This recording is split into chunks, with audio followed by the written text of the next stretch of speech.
Well, obviously, if you lose your first choice 9 and 10, it's not great, and there's a reason why their coach would be picking those two lads there. But they've got two very good players in behind them in Charles McLeod and Francois Stein. I imagine will play 10 now.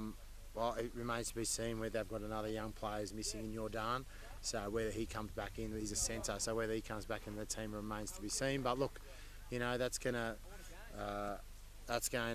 have some effect. But at the end of the day, it's two international level players coming in to replace them. So look, we're going to have our work cut out for us. But we've had our first day of training here. We've trained well. We've trained hard. Everyone's in the right space. We had the experience from last year coming here and playing the Bulls and doing well.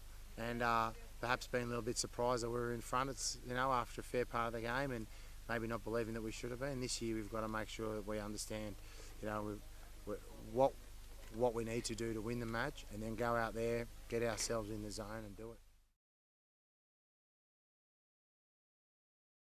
Well, obviously it's a bit of a blow, isn't it? Losing one of the top players in the country, but.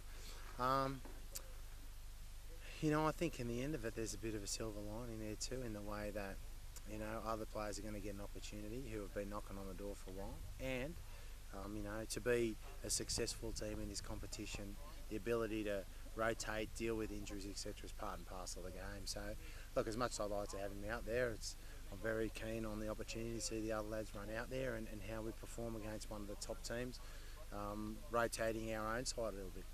I just think that they're playing nicely together up there in 10-12, and Kirtley's sort of playing a bit all over the place anyway, as part of our strategy. So we're comfortable with the mix, that we've got, and both from attack and defensive point of view. And I'm sure that we'll be able to get our recipe right on both sides of the ball for the match to make it real competitive.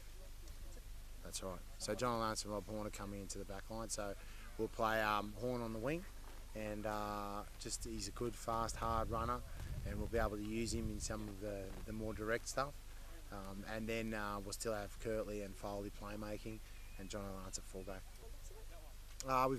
We've put Kepu at tight head, so Paddy Ryan's been starting. So it'll be the first time Paddy starts off the bench with Robinson, and we're going back to Pocket initially at lock. Even though I thought Skelton had a really good game, but this game's going to be won over 80 minutes. So the way we're strategising, our entire 23 players know that they're going to have a part to play if we're going to win this match.